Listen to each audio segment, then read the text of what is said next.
সঙ্গীত জগতের একজন জনপ্রিয় গায়িকা ইমন চক্রবর্তী। গানের কোনো মুহূর্তের পাশাপাশি তার সোশ্যাল মিডিয়া অ্যাকাউন্টে রয়েছে যোগাভ্যাসের কিছু মুহূর্তের ছবি।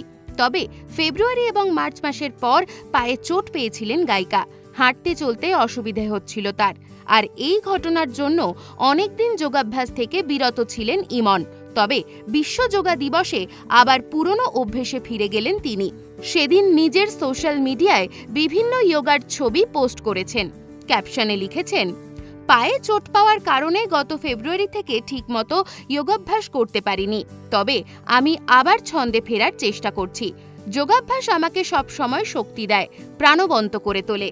অনেকদিন যোগাভ্যাস করিনি বলে একটু অসুবিধে হচ্ছিল, কিন্তু বিশ্ব যোগা দিবস থেকে ফের আমি যোগা করতে শুরু করেছি। তোমরা সকলে আমাকে শুভকামনায় ভরিয়ে দাও। সুস্থ শরীর এবং মন পেতে যোগার কোনো জুড়ি নেই। আমি সকলকে উদ্বুদ্ধ করি যোগা করার জন্য। এই কঠিন সময়েও আমাকে যোগা করার অনুপ্রেরণা দেওয়ার জন্য স্যারকে ধন্যবাদ। Happy world yoga day.